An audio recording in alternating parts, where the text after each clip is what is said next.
December 9న నూతనంగా ఎన్నికైన శాసనసభ్యుల పదవీ ప్రమాణ స్వీకారం చేపట్టారు.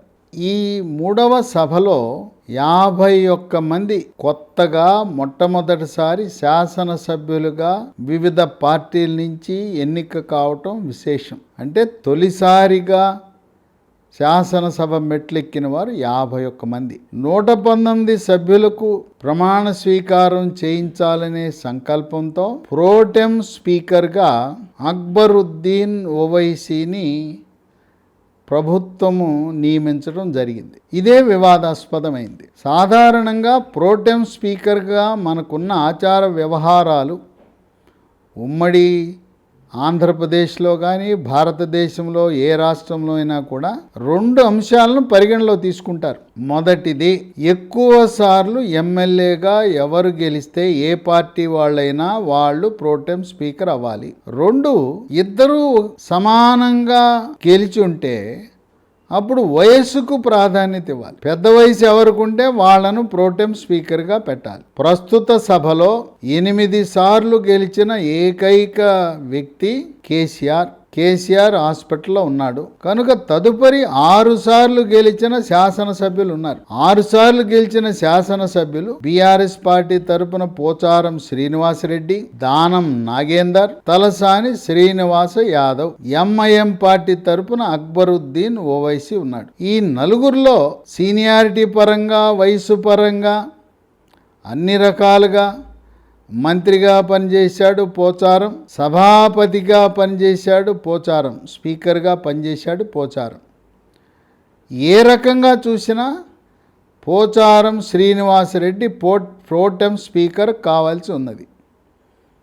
దాన్ని కాదని వీళ్ళు ఓటు బ్యాంకు రాజకీయాలకు వెళ్ళిపోయారు కాంగ్రెస్ వాళ్ళు. ఓటు బ్యాంకు రాజకీయాలే కాదు, మరొక అంశం కూడా తెరపైకి వస్తూ ఉంది.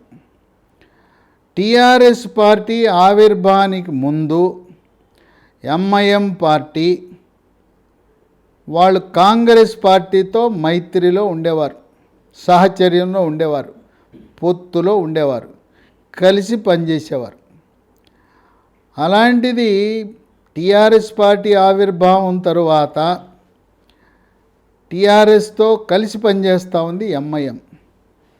ఇంకా ఆరోపణలు ఏ స్థాయికి వెళ్ళినాయి అంటే కేసీఆర్ సారు వారు కారులో వెనక సీట్లో పడుకుంటే స్టీరింగు అసదుద్దీన్ ఓవైసీ చేతిలో ఉన్నదనే ఆరోపణలు ఉన్నాయి. ప్రముఖంగా కమలనాథులు ఈ రకమైన ఆరోపణలు చేస్తున్నారు. అటువంటి అవినాభావ సంబంధం ఉన్న బీఆర్ఎస్ పార్టీకి ఎంఐఎం పార్టీ మైత్రిని విడదీసి అవసరానికి ఎప్పుడైనా అవసరం వస్తే ఆ 7 సభ్యుల యొక్క మద్దతు పొందటానికి ఏదైనా కారణం వల్ల అసంతృప్తితో ఉన్న అసమ్మతి ఎమ్మెల్యేలు ఎవరైనా తోక తిప్పితే, బయటికి పోతే ఈ 7 సభ్యుల మద్దతు పొందటానికి ఈ రోజున మైత్రి బంధము కాంగ్రెస్కి ఎంఐఎంకి ప్రారంభము. ఎంఐఎంకి అక్బరుద్దీన్ ఓవైసీని ప్రోటెం స్పీకర్గా నియమించటమే. ఎంఐఎం పార్టీ వాళ్ళకు కావాల్సింది వ్యాపార ప్రయోజనాలు. ఏ ప్రభుత్వం ఉన్నా వాళ్ళ మాట సాగాలి, వాళ్ళు చెప్పిందే వేదము. వాళ్ళకుండే విద్యా సంస్థలు కానీ, వాళ్ళకుండే బహుళ అంతస్తుల భవనాలు కానీ వాళ్ళు చెప్పిన విధంగా పాత బస్తీ వాళ్ళ నియంత్రణలో ఉండే విధంగా సహకరించే ప్రభుత్వానికి మద్దతు ఇస్తారు. మనం గతానికి గుర్తు చేసుకుంటే 2012 సంవత్సరంలో అప్పుడు తెలంగాణ రాష్ట్ర ఏర్పాటుని కాంగ్రెస్ పార్టీ మద్దతిస్తూ ఉంటే ఆంధ్రప్రదేశ్లో ఉండే శాసనసభ్యులందరూ కూడా వాళ్ళు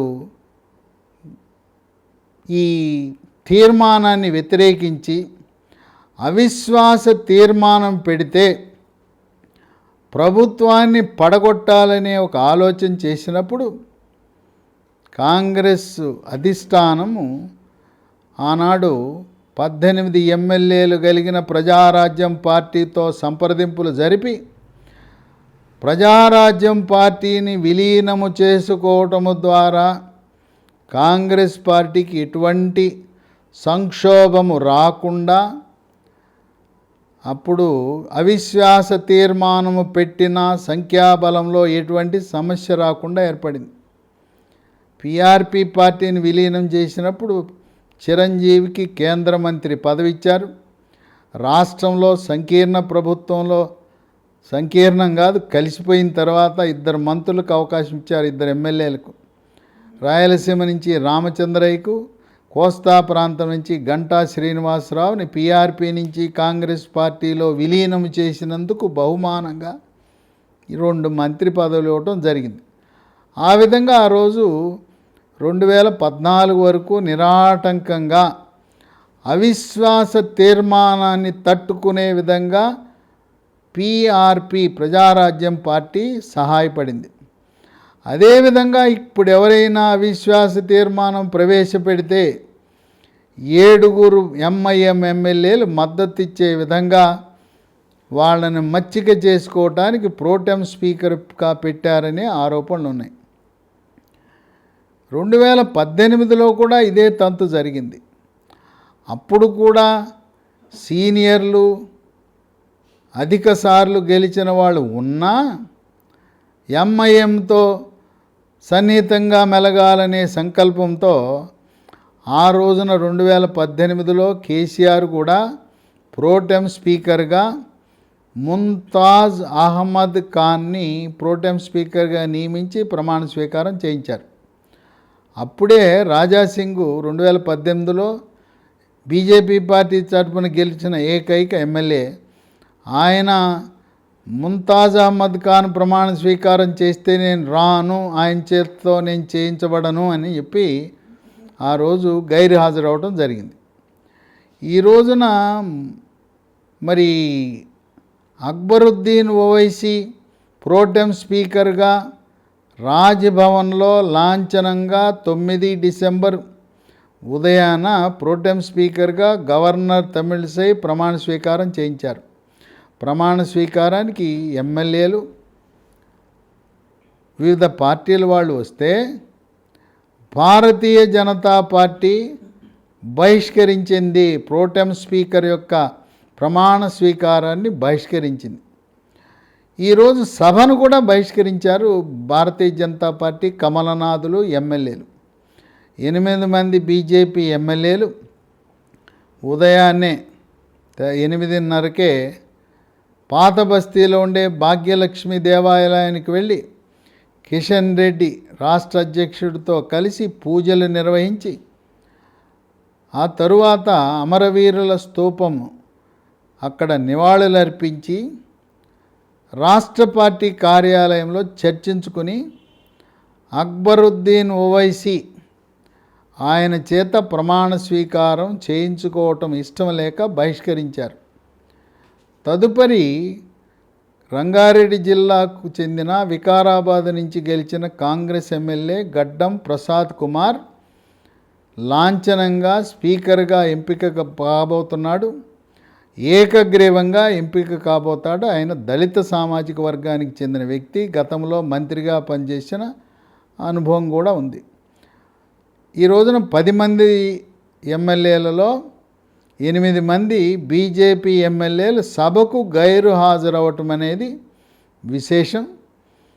కేసీఆర్ కూడా ప్రమాణ స్వీకారం హాస్పిటల్లో ఉండటం వల్ల రాలేదు. కేసీఆర్ యొక్క ఆరోగ్య పరిస్థితిని పర్యవేక్షిస్తూ హాస్పిటల్లో తండ్రి వద్ద ఉన్న కేటీఆర్ కూడా ప్రమాణ స్వీకారానికి రాలేదు. వీళ్ళు సభ్యులు కోరిన విధంగా తదుపరి స్పీకర్ ఎన్నిక అయిన తరువాత వారితో ప్రమాణ స్వీకారం చేయించే వసతి ఉన్నది. ఇక భారతీయ జనతా పార్టీ తరపున శాసనసభాపక్ష నేతగా ఎవరుంటారనే ఆసక్తి నెలకొన్నది. ఇది జాతీయ పార్టీ అధ్యక్షుడు జేపీ నడ్డా, అమిత్ షా, ప్రధానమంత్రి మోదీ ముగ్గురు కూడా కలిసి మాట్లాడుకుని నిర్ణయించుకుని ఇక్కడ తెలంగాణ రాష్ట్ర శాసనసభ బీజేపీ పక్ష నేతను నియమిస్తారు. కొన్ని ఊహాగానాలు ఉన్నాయి.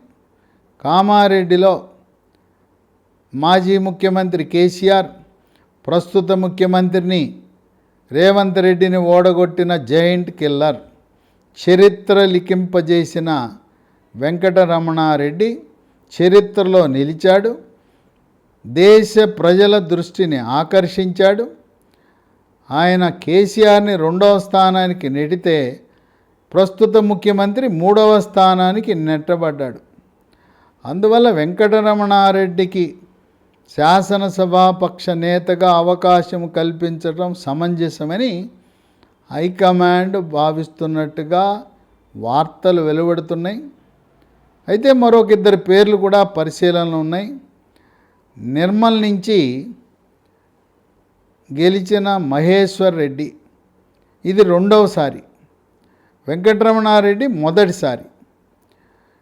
మహేశ్వర్ రెడ్డి ఆల్ ఇండియా కార్యక్రమాల కమిటీ, అఖిల భారత కాంగ్రెస్ కార్యక్రమాల కమిటీ చైర్మన్గా కూడా విధి నిర్వహణలో అనుభవజ్ఞుడు. ఆయన్ని ఉపనేతగా పెట్టే అవకాశాలు కనపడుతున్నాయి. రాజాసింగ్ 2018లో ఒకే ఒక్కడు, అందువల్ల పోటీ లేదు. ఆయనే శాసనసభా పక్ష నేత అయ్యాడు. ఆయనకి తెలుగు భాషపై పట్టు లేదని, గ్రామీణ సమస్యలు తెలవదు, రైతుల సమస్యలు, గ్రామీణ ప్రాంతాల సమస్యలు తెలవదని, కొంచెం ఆవేశపడతాడని, ఆలోచన లేకుండా రెచ్చగొట్టే మాటలు మాట్లాడతాడని, అదీగాక 1 సంవత్సరం పాటు ఆయనపై సస్పెన్షన్ వేటు వేయటం, వీటన్నిటి కారణాల వల్ల రాజాసింగ్ని మళ్ళీ శాసనసభాపక్ష నేతగా నియమించే అవకాశాలు తక్కువ. కిషన్ రెడ్డి జాతీయ హైకమాండ్ బీజేపీ ఆదేశాల కోసం ఎదురుచూస్తున్నాడు. వెంకటరమణారెడ్డిని బీజేపీ శాసనసభా పక్ష నేతగా నియమించే అవకాశాలు కనపడుతున్నాయి. ఇక టీఆర్ఎస్ శాసనసభా పక్ష నేతగా ఆ ఎమ్మెల్యేలందరూ ఏకగ్రీవంగా కేసీఆర్ని నియమించుకున్నారు. కేసీఆర్కి క్యాబినెట్ హోదా ఇస్తారు.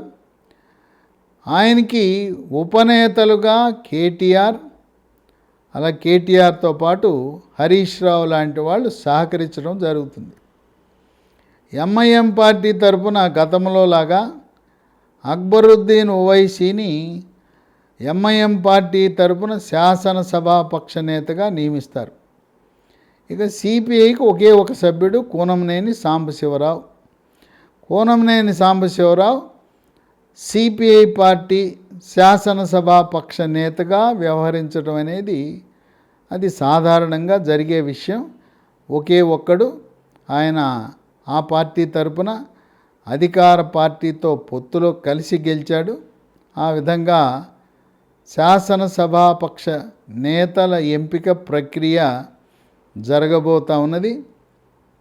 అక్బరుద్దీన్ ఓవైసీని ప్రోటెం స్పీకర్గా నియమించటము ద్వారా కాంగ్రెస్ పార్టీ ఎంఐఎం పార్టీని ఆకర్షించి రాబోయే కాలంలో ఎంఐఎం పార్టీ బీఆర్ఎస్ పార్టీకి దూరమయ్యే సంకేతాలున్నాయని విశ్లేషకులు భావిస్తున్నారు.